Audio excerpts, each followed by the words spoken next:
Assalamu alaikum, I'm Aisha and you're watching Samaa News. Here are today's headlines.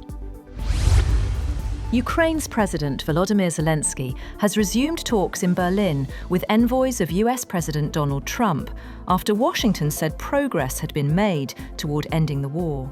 Kyiv has signalled it could drop its NATO bid in exchange for security guarantees, though key issues remain unresolved. Moscow says Ukraine's NATO status is central to any settlement, as European diplomacy enters a crucial week. Meanwhile, European Union foreign ministers have approved new sanctions targeting those enabling Russia's so-called shadow fleet of oil tankers. An EU official said the measures hit businessmen linked to major Russian oil firms and shipping companies managing the vessels. The bloc also sanctioned individuals and entities accused of hybrid threats as part of efforts to tighten pressure on Moscow's energy exports. The Russian Defense Ministry has claimed that its air defense units shot down 130 Ukrainian drones overnight, 15 of which were headed for Moscow. The mayor of Moscow said that 4 more Ukrainian drones en route to the capital were brought down on Monday morning, and that emergency services were on the scene.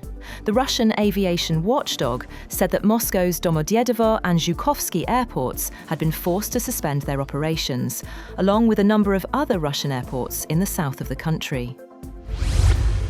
At least 37 people have been killed in flash floods triggered by torrential rains in Morocco's Atlantic coastal province of Safi. 14 people were receiving medical care after the floods. 1 hour of heavy rain was enough to flood homes and shops in the old town of Safi, sweeping away cars and cutting off many roads in surrounding areas as rescue efforts continued. Morocco is experiencing heavy rain and snowfall on the Atlas Mountains, following 7 years of drought that emptied some of its main reservoirs. China's foreign minister has pressed the Gulf Cooperation Council to conclude long-running talks on a free trade agreement with China, attributing the urgency to rising protectionism and unilateralism as free trade comes under attack.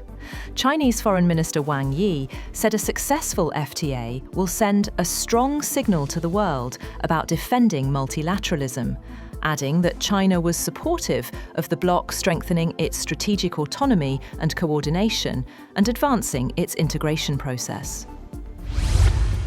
Germany has announced an immediate end to its Afghan refugee resettlement program, revoking earlier commitments and blocking hundreds of Afghans from entering the country, citing security concerns and shifting political priorities. According to German broadcaster DW News, all previous promises and commitments made to Afghan refugees have been withdrawn. As a result, 640 Afghan citizens who were waiting in Pakistan to relocate to Germany will no longer be allowed to enter. The Pakistan Navy has successfully carried out a live weapon firing of the FM-90 NER surface-to-air missile, reinforcing its operational preparedness and maritime defence capability in a complex threat environment. The Navy conducted the live firing exercise in the North Arabian Sea, where a naval ship launched the missile as part of a scheduled firepower demonstration. The exercise was aimed at validating the Navy's ability to counter aerial threats in real operational conditions. 2 alleged gunmen who killed 15 people at a Jewish celebration at Sydney's Bondi Beach are a father and son, as Australia began mourning victims of its worst gun violence in almost 30 years. Police said the father, a 50-year-old, was killed at the scene, taking the number of dead to 16, while his 24-year-old son was in a critical condition in hospital. The father and son have been identified as Sajid Akram and Naveed Akram, respectively, by the Australian state broadcaster and other local media outlets. Officials have described Sunday's shooting as a targeted anti-Semitic attack. Meanwhile, a Sydney fruit shop owner who wrestled a gun from one of the alleged attackers during the mass shooting at Bondi Beach is recovering in hospital after undergoing surgery for bullet wounds to his arm and hand. 43-year-old Ahmed al-Ahmed was identified on social media as the bystander who hid behind parked cars before charging at the gunman from behind, seizing his rifle and knocking him to the ground. Ahmed's cousin, Mustafa, told the media that doctors informed the family that Ahmed was stable following surgery. 17 people have been killed and 20 others injured after a bus carrying school children fell off a cliff in a rural area in northern Colombia.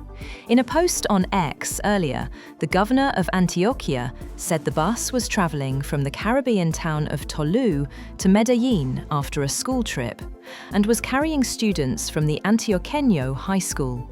He added that the students were celebrating their graduation on the beach. Actor, director and political activist Rob Reiner and his wife have been found dead in their Los Angeles home, and police detectives are investigating the circumstances as an apparent homicide. While police declined to publicly identify the two people found deceased, Mayor Karen Bass and California Governor Gavin Newsom each released statements confirming that Reiner and his wife, Michelle, had died. The LAPD issued a statement on social media calling the case an investigation of an apparent homicide. That's all for now. For more updates, visit www.samaa.tv. Thank you for watching Samaa News.